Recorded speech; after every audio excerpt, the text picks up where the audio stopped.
If you had all the power in the world, what would you do? What's up, guys? Pencil here, and here we are to do a discussion on whether or not Sukuna and his ideology and his philosophy and his understanding of how the world works, based on a power system, if you will, is accurate, and what Jujutsu Kaisen overall has to say about it, with Sukuna's rampant success in the narrative based on his own views and power and ideology and philosophy. Overall, whether or not, in a layman's terms, is Ryomen Sukuna right? We have a decent chunk to talk about, so let's not waste any more time and let's hop right into it. What's up, guys? That guy with a pencil here. And a fun fact, I do happen to have it on me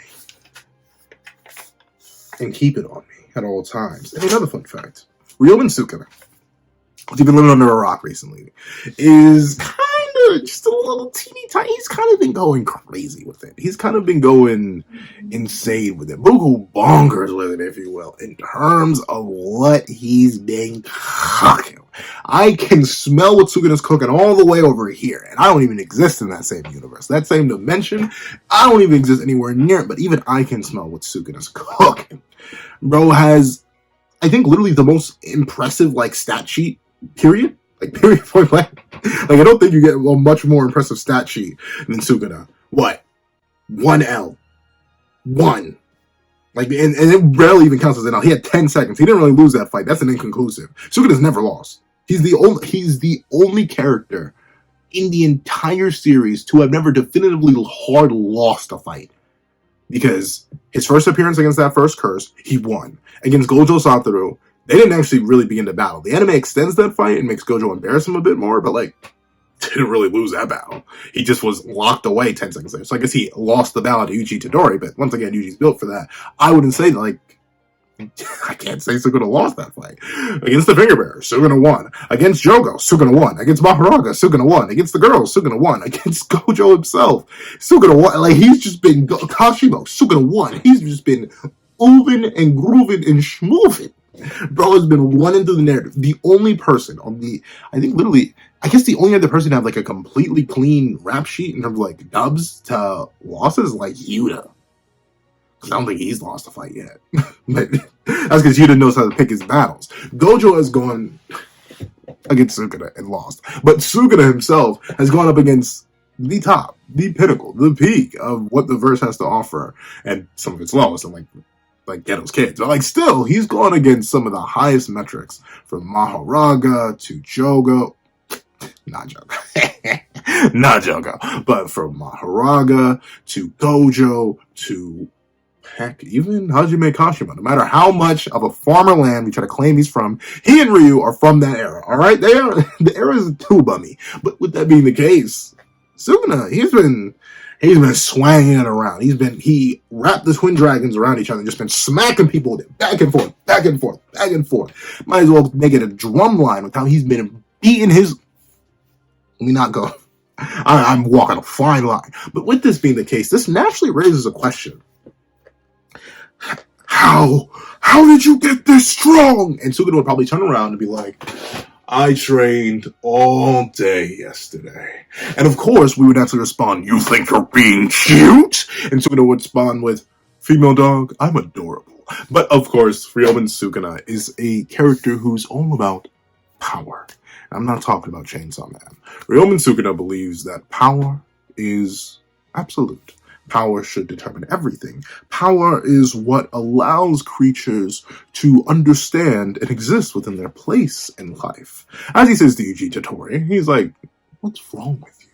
Why do you rebel? Why do you fight back? What is all this nonsense? All this yammering, all this yapping. You just don't know when to shut up, do you? All this, oh, my family's gone. Oh, I can't do this. Oh, I hate this. Yeah, just shut up. If you aren't strong, the only thing you have to do in life is grovel and hope the strong don't notice. If you aren't strong, you have no right to make any decision in your life. If you don't have power, if your system, if your hierarchy and individuality is not governed by the overwhelming strength of one individual, then you are irrelevant. Come now. Why do you rebel against me when you know it will do nothing?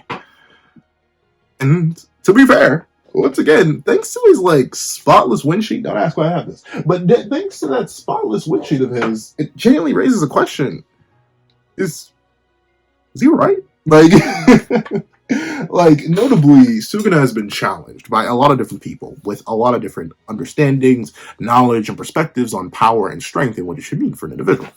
For, obviously, the ones who were sentient, Gojo Satoru. Satoru believed that his power was to be used to guide the next generation and partially enjoy one's own life, but realistically use that power for the greater good and the sake of others. This was a philosophy kind of given to him properly by Geto that he decided to live on with.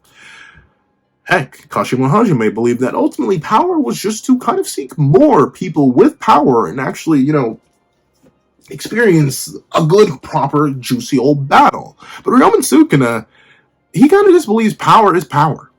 In the weird nonsense of like existence that statement is. If power is power, then it should just be power around power, for power, by power. But what does it really mean in terms of Sukuna, and what does that determine whether or not he's right or wrong? Well, at least for Sukuna, right? The only way for one to really achieve power is to just not care. People like Jogo, who were worried about like the state of the world and all these comprehensive and complex ideologies and states and blah, blah, blah, blah, blah. True humans this, true humans that. Dude, you should just burn it all away. You should just live to the fullest. Against Gojo Satoru, he noticed that, hey, Broski, you're a little bit sweet, a little bit sentimental, and you're a little bit strong, but hey, ultimately, you're just a nameless fish. So come here. Let me peel away them scales. For Kashimo Hajime, he even was like, broski, I ain't gonna lie to you, dog. I see kind of what you talking about on this pursuit of love and all that, but like, let me be real, broski. Love, connections, human nature, all that's worthless. All that'll hold you back from the pinnacle. What can really be, what we can really be. So ultimately, it's too late for you, broski. Now turn into a waffle. And he turned Kashimo into a waffle. So Sukuna, at least from my understanding of the character, believes that not only is power everything, but power innately gives responsibility and control over everything. We don't know much about Sukuna. Like, much at all. Once again, we don't know his real name. But another thing that we don't know, and which what makes the character all the more interesting to me, at least in my opinion, especially with his philosophy on power, is that we don't know if he was born strong or if he became strong. We've never necessarily seen Sukuna, like, train, nor has there ever been any mention of it. Like, as far as we know, the guy just worship me. Oh, you don't know, worship me? And then he just slices you in half. So, we don't know about the origins of his strength. We just know that his strength came from one path. A path of disregarding everything. And so far, once again, he's kind of been right. Realize every single person that Sukuna has fought has sort of been bound by something. Whether that bond be material, familial, interpersonal, or even intangible. Even the bonds of one cursed technique. For, in order, that cursed spirit that he fought, it was bound by the bonds of its nature, seeking out power, seeking out strength, seeking out something else. That Sukuna was, and ultimately Sukuna executed it. Megami Fushiguro, someone who was bound by his own fears, his own desires, his own terror of leaving the people he loved behind, and ultimately leaving his own life behind. So he ran away. It's something Sukuna very explicitly calls him out on in their first interaction. Heck, even for someone like Maharaga, someone that doesn't necessarily have a consciousness of its own, at least not fully, he even sees that Maharaga is sort of bound by rules, a ritual, something that transcends him in a sense. And ultimately, he believes that maybe if he was a little bit weaker, maybe if he was someone else, maybe if he was another variation of himself, maybe he would have lost to Maharaga. But ultimately, he wasn't going to lose to something bound by rules, by logic, by reason. If anything, that would become but a tool to him, as we see it eventually did. For Jogo, once again, he's arguably, outside of one other, who is Jogo's opposite, ironically enough, Jogo was bound by numerous things, from his pride as a cursed spirit to his convictions to his fear of defeat from Satoru Gojo. Ultimately, Jogo was bound in so many chains, it's almost hard to keep count of them all. And thusly, Sukuna was able to easily exploit that. It's why Sukuna is actually shocked, but still impressed with Gojo. In terms of overall, I was about to make a whole Gojo into Jogo joke, but let me not do that. Let me stay serious. In terms of Jogo, he was genuinely impressed with what Jogo had to offer while being bound.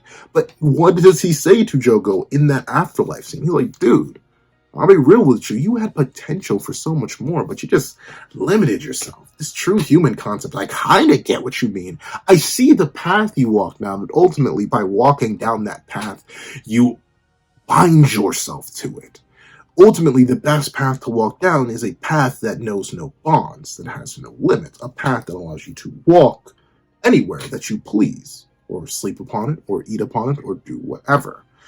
Of course, with that being the case, Kashimo and his bonds, his binds, his limitations, the things that held him back seem so strange, right? If you see for a character like Kashimo and a character like Sukuna, all that held Kashimo back was boredom, confusion, and an inability to really test himself and push his limits within his own era, up until the point where the one person in Ryuishigori who may have been able to do it lived way too far away for him to actually battle him, and ultimately just made Kashimo give up and then decide to wait until the next life. But despite that, despite Kashimo seemingly being a person who would walk down the same path as Sukuna, it's clear, and Sukuna even mentions this, that Kashimo, in a sense, is kind of greedy. In the sense that, well, yeah, sure, I see. You somewhat view what I view. You somewhat see the reality that I see. But ultimately, you refuse to walk that path alone. In that greed of yours, you sought to be the pinnacle, yet not alone. A contradiction. That greedy nature of yours is ultimately what led to your downfall. And rather, if you had focused all upon yourself, if you hadn't cared about the answers other people had to offer, if you didn't care about the prospective love of other people, then maybe, just maybe, you would have been able to do something against my perfected, immaculate split. Obviously, I didn't say all that, but still, Sukuna very clearly goes with this idea of Kashimo and explaining that, dude, you gotta let go. And of course, the person with simultaneously the tightest bonds and the loosest bonds is Satoru Gojo. And the philosophy of what strength means for both of them and what power means for both of them and the conflict of those two to determine who is right is definitely a battle that is, legally speaking, not over just yet, due to the nature of Gojo's philosophy. But of course you may be wondering, why do I say Gojo's the most bound, the least bound, and why do I think Sukuna's philosophy, in a way, if only temporarily, has won out over Gojo's? Well, it's simple. Gojo Satoru was so overwhelmingly powerful, a deity amongst deities, in a sense. Someone so powerful that with his mere birth, he shattered and altered the fate and stakes of the world. Despite being an incarnation of a previous combination of abilities, no, Gojo Satoru was something that re-evolved sorcery, reinvigorated it, something that gave birth to something new. But of course, naturally, this led to a similar issue that Kashimo felt. Being born strong, having overwhelming power, and ultimately growing bored because of it.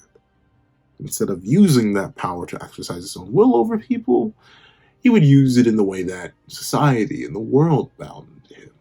But of course, because of his overwhelming power, it's not like society and the world could do much about him other than attempt to direct him at things. We see this as early as his schooling in Jujutsu High. We see this as late as his willingness to work within the system rather than shatter the whole system himself and try to revitalize it with his own means.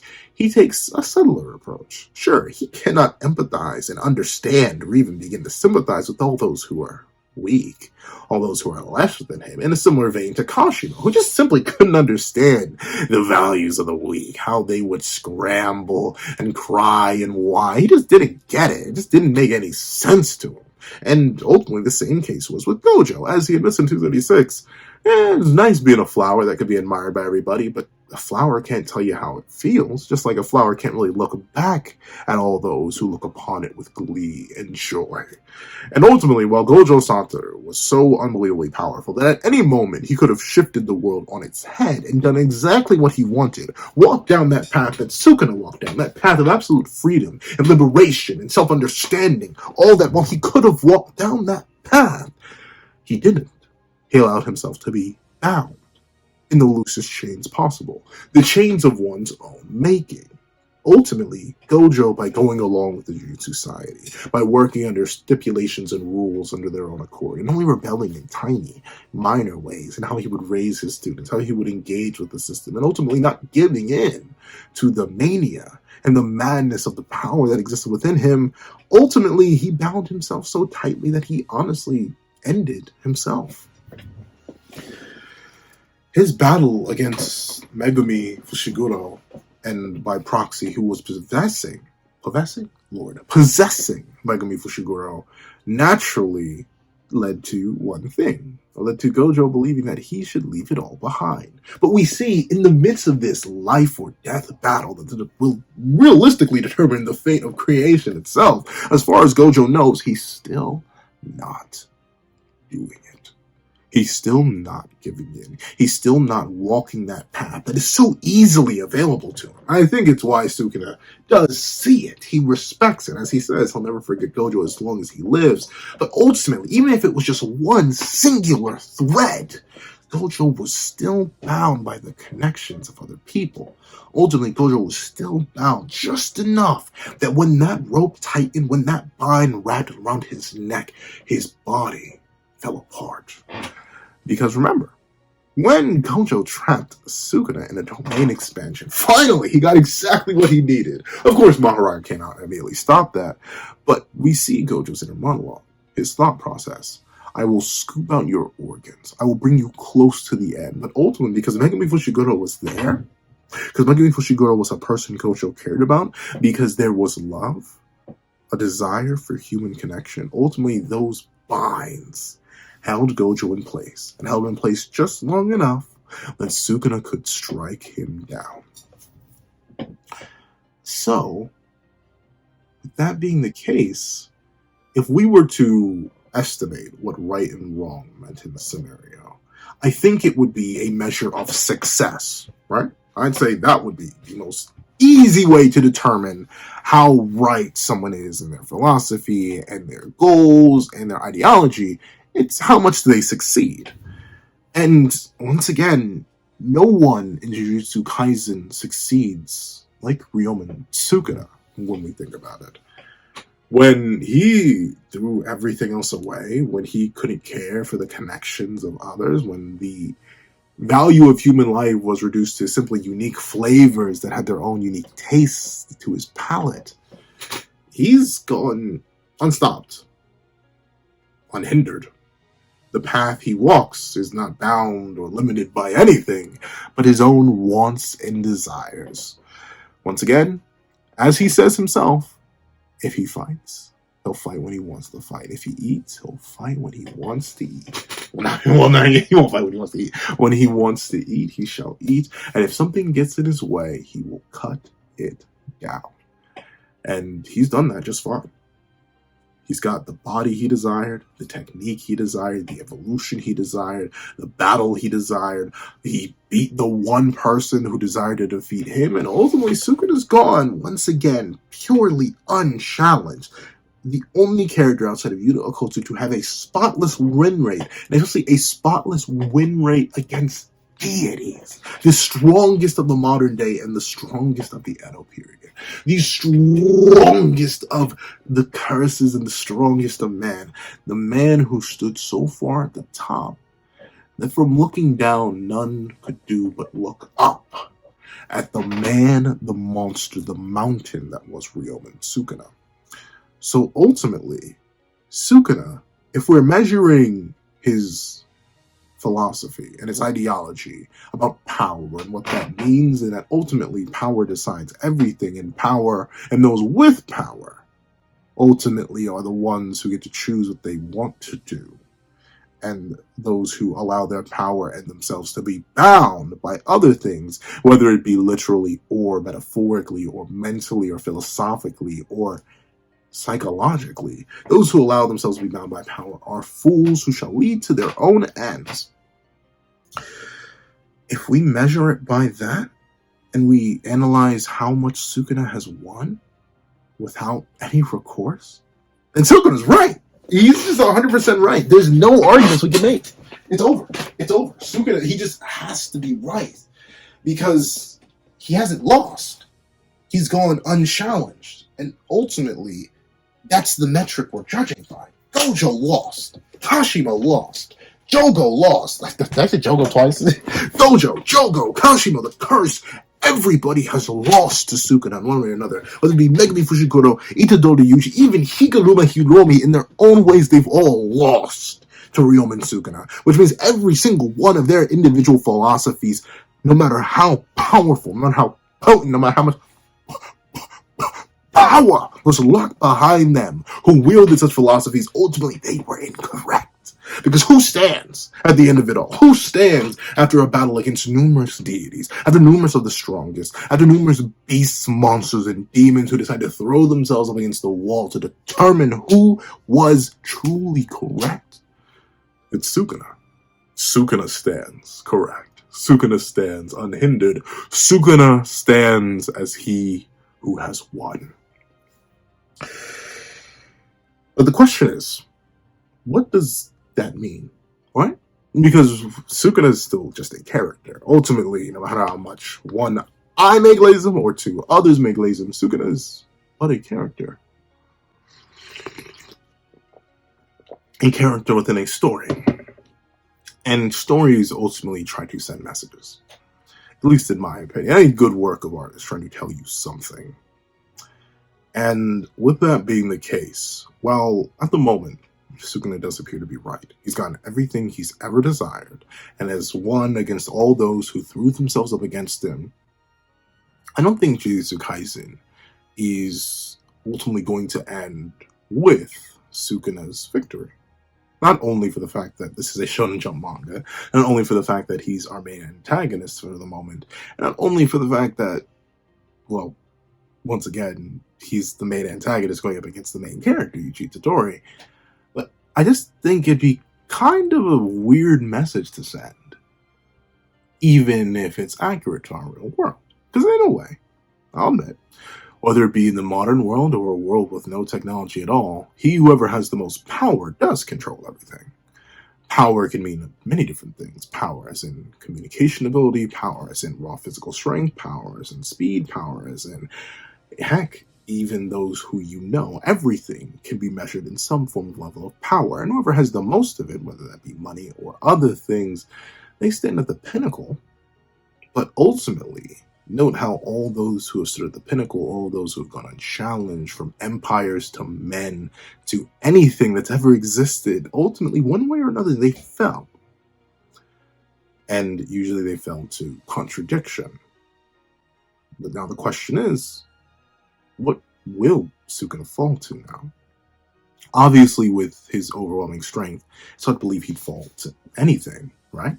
Like, once again, the man has the power to end the plot with a sneeze if we really feel like it.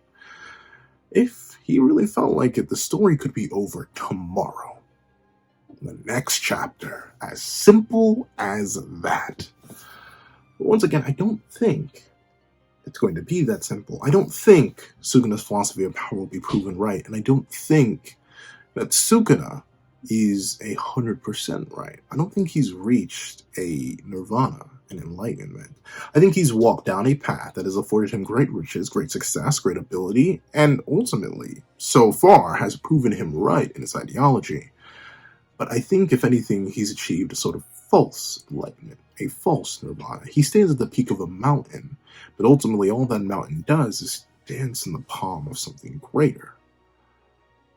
But if Sukuna's philosophy is incorrect, if I don't think that Jujutsu Kaisen is going to send a message of Sukuna's philosophy being correct, and I think ultimately Gege's trying to tell a different kind of message with the end of their tale, and ultimately Sukuna's defeat, what message do I think Jujutsu Kaisen is going to try and send them?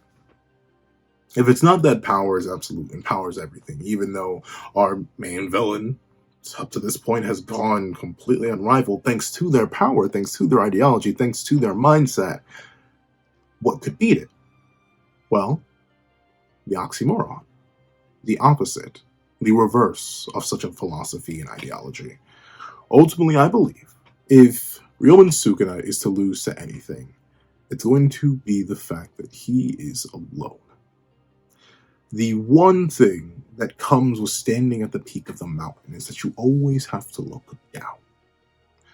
And while Sukuna was right, ultimately, those who are able to look down get to choose how the masses beneath operate. It doesn't leave it at all impossible for the masses to rebel. Even if it isn't one person like Gojo Satoru, is it? Realistically, if it isn't really even one person like Kashimo Hajime, or one person like Jogo, or one person like Maharaga, if it isn't one, I think bit by bit, piece by piece, the connections, the bonds, the love between others, and the love that Sukuna has doled out to the world will ultimately return to him. I think Sukuna, whether he likes it or not, has isolated himself. And while he appears to take pleasure in such isolation and ultimately believes that this has allowed him to reach a pinnacle of power heretofore unseen and to never be challenged again, a thing that I see beating Sukuna is a merger.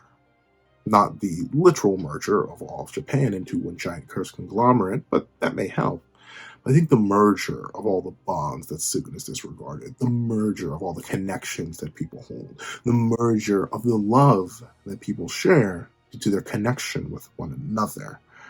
Because once again, when you stand at the peak, you can only look down, and those who are forced to look up can only see you. They can only strike you down eventually. So Sukuna, he's gone unrivaled. Sukuna, he hasn't lost yet. But I think ultimately, Gojo Satoru may have ended up being right. That while power may be everything, and while power can allow you to decide the course and fate of the world itself, that ultimately all that power can fall to the future and those who decide to work together. However, that's what I think about Sukuna's philosophy, how I think Jujutsu Kaisen has talked about it so far, how I think Jujutsu Kaisen may flip it towards the end, how I think all of that goes. What do you guys think? Please let me know in the comment section down below. I'd like to thank you so much for watching. If you made it all the way to the end of this video, please leave twin dragons. Leave twin dragons. I wonder if anyone gets that.